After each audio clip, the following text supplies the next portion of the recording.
नमस्कार, मेरा नाम हैदर अब्बास नकवी है और मैं भारत की राजधानी दिल्ली से बात कर रहा हूँ।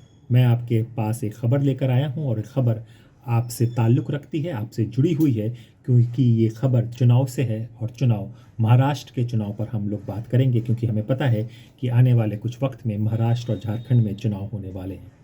महाराष्ट्र की बात कर रहे हैं तो कल का मुंबई का हादसा, यानी कि 12 अक्टूबर का मुंबई का हादसा सबको डराता है, दहलाता है, क्योंकि एक नेता, जो कद्दावर नेता, जो पहले कांग्रेस में था, फिर सत्तारूढ़ पार्टी के एक एनसीपी फैक्शंस अजीत पवार की पार्टी में ज्वाइन कर लेता है और उसको उसी के बेटे के ऑफिस के बाहर 3 लड़के, जिनकी उम्र 21, 19, 20 साल की थी, वो गोलियों से भून देते हैं। ये सवाल इसलिए बड़ा इम्पोर्टेंट था क्योंकि राज्य में चुनाव होने वाले हैं और वहाँ पर बीजेपी और उनके सहयोगी दल की सरकार है, शिंदे मुख्यमंत्री हैं और फडणवीस साहब होम मिनिस्टर हैं, गृह मंत्री हैं, तो उनकी जिम्मेदारी कानून व्यवस्था को दुरुस्त रखने की है, पर वहाँ पर ऐसा हुआ नहीं। तो कल उनको दफन कर दिया गया, यानी कि 13 तारीख की रात को उनको माहिम के कब्रिस्तान में बाबा सिद्दीकी को दफन कर दिया गया। कई नेता, बड़े बड़े नेता, फिल्म सेलिब्रिटी, सब लोग वहाँ पर मौजूद थे और पूरा एक डर का माहौल पूरे प्रदेश में फैल गया। ये डर काफ़ी पहले से था, उनको धमकियाँ मिल रही थी, उनको कहते हैं कि वाई ग्रेड की सिक्योरिटी मिली हुई थी, लेकिन जो बात खुलकर आ रही है कि उनको 3 ही कांस्टेबल मिले थे, 2 दिन के और 1 रात के लिए।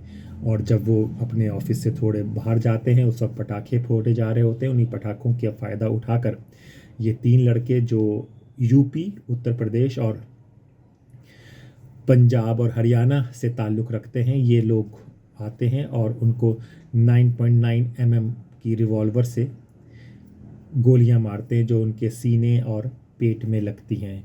ये कहा गया है कि गोली इस तरह से मारी जाती है कि वो बच ना पाए। तो ये कानून व्यवस्था का हाल था और अब हम लोग इसी कानून व्यवस्था के चलते कांग्रेस अब काफ़ी एक्टिव है। हमें पता है राहुल गांधी महाराष्ट्र के दौरे पर बार बार जा रहे हैं। अभी एक बार वो दलित के घर पर बैठकर उन्होंने किचन में खाना खाया था और अब उन्होंने कल, यानी कि 13 तारीख को, उन्होंने कांग्रेस के नेताओं को दिल्ली तलब किया था। कांग्रेस के नेता दिल्ली पहुंचे थे, जहां पर कई मुद्दों पर बात हुई है। हम आपको बता दें कि 2004 में जब राहुल गांधी को कमान मिली थी कांग्रेस की, तो यूथ कांग्रेस की, तो वो कांग्रेस को एक यूथ कांग्रेस बनाना चाहते थे, एक यंग ब्लड को वो लाना चाहते थे, एक यंग कांग्रेस दिखाना चाहते थे। लेकिन वहाँ पे कांग्रेस के जो पुराने कद्दावर नेता थे, वो लोग इससे नाराज़ हो गए थे। उन्होंने G23 बना दी थी, जिसमें कई लोग थे, जिसमें कपिल सिब्बल थे, गुलाम नबी आज़ाद थे। बाद में ये सब नेता अलग होते गए और कांग्रेस को छोड़कर चले गए और कांग्रेस को कहीं ना कहीं कमज़ोर करते रहे। राहुल गांधी हमेशा से यूथ और यंग लोगों को आगे प्रमोट करने की वकालत करते रहे हैं और उन्होंने ऐसा करने की कोशिश भी की, लेकिन उनकी जो सीनियर टीम है कांग्रेस की, वो कहीं ना कहीं अड़चन लगा देती है। यही चीज़ हमने मध्य प्रदेश में देखी। मध्य प्रदेश में दिग्विजय और कमलनाथ जी की लड़ाई के चलते मध्य प्रदेश हारे। ऐसे ही लड़ाई छत्तीसगढ़ में थी, भूपेश बघेल और उनके दूसरे साथी की, जो उप मुख्यमंत्री लड़ाई बनने के चाहते थे, तो वहाँ पर भी कांग्रेस हारी। और यही हाल हमने राजस्थान में देखा। राजस्थान में गहलोत और सचिन पायलट के बीच में रहते रह गए और फिर आखिरी में कांग्रेस की हार ही हुई। और यही जब हाल ही का यही उदाहरण है, हाल ही का उदाहरण आप देख सकते हैं हरियाणा का, जहां पे भूपेंद्र सिंह हुड्डा अपनी कमान संभाले रहे और ये विश्वास दिलाते रहे पार्टी को कि हम जीत रहे हैं, कांग्रेस जीत रही है, कांग्रेस जीत रही है, कांग्रेस सरकार बना रही है। लेकिन ज़मीनी हकीकत कुछ और थी। अंडर करंट क्या चल रहा था वो हुड्डा नहीं समझ पाए और कांग्रेस की बहुत बड़ी शिकस्त हुई।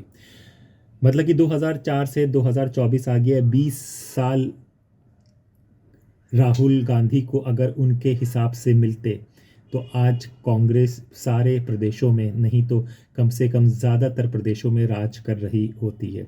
ये भले ही उन्हें कहा जाता है कि उनके हाथ में कमान है, सब कुछ है, लेकिन जो पीछे फोर्स बैठी हुई है, जो दिग्गजों की और बड़े लोगों की फौज बैठी हुई है, वो कहीं ना कहीं उनके काम पे अड़ंगा लगाती है और फिर इस तरह का माहौल बन जाता है कि राहुल गांधी को थोड़ा बैकफुट पर आना पड़ता है और फिर ये लोग लीड करते हैं और फिर नतीजा हम लोगों ने देखा है। हमने 4 विधानसभाओं के चुनाव आपको बताए जहां पर किस तरह से ये हालत हुआ, जहां पे आपसी गुटबाजी ने कांग्रेस को पीछे धकेल दिया गया है। कांग्रेस की हरियाणा के बाद में जो उनका गठबंधन इंडिया अलायंस का था, उन्होंने भी वार किए, काफ़ी राहुल गांधी पे वार किया कि कांग्रेस जहां पर अच्छे उस पर होती है, मतलब कि मजबूत स्थिति पे होती है, वहां वो गठबंधन नहीं करती है। लेकिन आपको हम बता दें कि हरियाणा में जब चुनाव हो रहे थे तो राहुल गांधी ने ये हुड्डा जी से कहा था कि हमको कुछ सीटें आपको भी दे देनी चाहिए थी, लेकिन हुड्डा उनकी बातों को नहीं माने। फिर एक तरह का गुट बन गया, एक तरह का लॉबी बन गया, और कांग्रेस पार्टी के अगेंस्ट जाकर कुछ करना सही नहीं होता है। इसलिए हुड्डा जी को स्वतंत्र भार देते हुए उनके साथ चले और उसका नतीजा यही हो गया है। संजय राउत ने अपने सामना में कई बार इस चीज़ का जिक्र किया है कि जब हम लोग अच्छी स्थिति में होते हैं, हमें गठबंधन को वहाँ पर भी देखना चाहिए। और शायद इसी के चलते जब कल यानी कि 13 अक्टूबर को राहुल गांधी ने अपने वहाँ के कांग्रेस के नेताओं को दिल्ली में बुलाया और एक लंबी मीटिंग चली है। इस मीटिंग में सबसे पहले जो डिसाइड होगा वो सीट बंटवारों को लेकर होगा, क्योंकि हमें पता है कि यहाँ पर गठबंधन पे हैं, एनसीपी भी है, उद्धव ठाकरे भी हैं।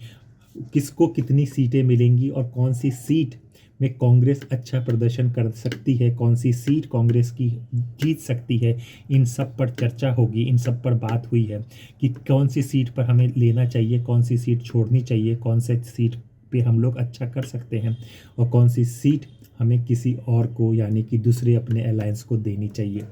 एक और बात पे चर्चा ज़रूर हो रही है, वो चर्चा है कि मुख्यमंत्री कौन बनेगा अगर महाराष्ट्र चुनाव जीतते हैं। कांग्रेस की तरफ से नाना पटोले जो अध्यक्ष हैं, जो 2014 में बीजेपी से लड़े थे और उन्होंने प्रफुल्ल पटेल को हराया था, लेकिन फिर वो बीजेपी छोड़ देते हैं क्योंकि उनको ये लगता है कि बीजेपी किसान विरोधी है। तो ये एक बड़ा चेहरा है वहाँ पर कांग्रेस का, जिनको मुख्यमंत्री की दौड़ में समझा जाता है। लेकिन हम ये जानते हैं कि वहाँ पर अगर शिवसेना के साथ हम लोग गठबंधन या कांग्रेस गठबंधन वहाँ पर करती है, उन लोगों को पता है कि अगर कांग्रेस शिवसेना के साथ गठबंधन करती है तो उद्धव ठाकरे ही सबसे बड़ा चेहरा बनकर आते हैं। लेकिन इसीलिए सीट बंटवारे की बात हो रही है कि सीटें किसको कितनी मिलें, क्योंकि फिर बाद में जाकर सीट के ही कॉम्बिनेशंस और उससे चुनावी नतीजे और नेता चुना जाता है कि किसके कितने साथी हैं, किसके कितने विधायक हैं। तो इन सब पर चर्चा हो रही है। दूसरा, लॉ एंड ऑर्डर पे और क्या प्लानिंग होगी और किस तरह से हम लोग आगे बढ़ेंगे कि अब उस तरह की हार ना देखनी पड़े जो सबक इन्होंने हरियाणा से सीखा है कि अंडर करंट क्या है, क्या हम लोग जीत रहे हैं, हार रहे हैं, क्या ज़मीनी हकीकत है। तो अब आगे चलता है कि राहुल गांधी यात्रा करेंगे, लोगों से मिल रहे हैं, दलित परिवारों से वो मिले हैं।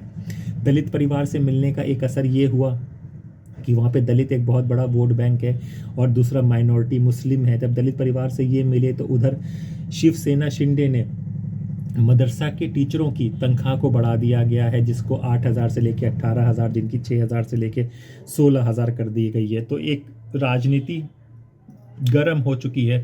दूसरा, राहुल गांधी का जो स्टैंड है शिवाजी को लेकर कि उनके मार्गदर्शन जो हैं, उनके जो विचार से, उनकी जो नीतियां हैं, उनको लेकर ही हम लोग आगे बढ़ेंगे और उसको लेकर काफ़ी आगे अच्छा प्रभाव पड़ रहा है। क्योंकि मराठा रीजन में शिवाजी का जो नाम है, शिवाजी को पूरा महाराष्ट्र जो पसंद करता है, तो उनके अनुयायी एक तरह से समझें और उनको फॉलो करके आगे बढ़ने का जो प्रयास है उस पर है। तो मीटिंग पे हुई है, कई चर्चाएं हुई हैं कि जो गलती यानी कि जो हाथ हरियाणा की हार से जला हुआ है, उस हाथ को अब बहुत संभाल के निकालना है, क्योंकि 2 राज्य बहुत इम्पॉर्टेंट हैं आपके। महाराष्ट्र और झारखंड दोनों में गठबंधन के साथ कांग्रेस जाएगी। यहाँ पे फुल फ्लैश थी हरियाणा में, जो हाथ से निकल गया है। अब गठबंधन में किस तरह की सीटें की बंटवारा हो, किस तरह से हो, और कांग्रेस का ये मानना होगा कि सीटें ज़्यादा आएँ उनकी, जिससे वो मुख्यमंत्री पद के लिए अपनी पार्टी की दावेदारी ठोक सकें। तो ये सारी ज़मीनी हकीकत और ग्राउंड रियलिटी पर बात होगी और यंग कांग्रेस बनाने पर बात होगी कि नए चेहरों को लाया जाए, अपने कैडर को उठाया जाए, जो ज़मीन में कार्यकर्ता कार्य कर रहा है, जिसको हकीकत पता है, उसको आगे लाया जाए। तो इन्हीं सब के साथ राहुल गांधी ने मीटिंग की और उस मीटिंग का अब आने वाले दिनों पे परिणाम दिखने लगेगा। कांग्रेस एक्टिव हो जाएगी, सड़कों पर यात्राएं निकलेंगी और होगा। और बीजेपी जो सरकार सत्तारूढ़ वो बैकफुट पर है, क्योंकि जिस तरह से हत्या, लॉ एंड ऑर्डर हुआ है और जिस तरह से कानून व्यवस्था को लेकर एक बड़ा मुद्दा बनाया जाएगा। तो हमें लगा था कि ये खबर आपको बताएं, क्योंकि ये खबर ज़रूरी है और ये खबर शायद मेन मीडिया में आपको नहीं बताई जाए। तो अपने दोस्त हैदर अब्बास नकवी को इजाज़त दीजिए, फिर होगी मुलाकात एक नई खबर के साथ। तब तक के लिए नमस्कार।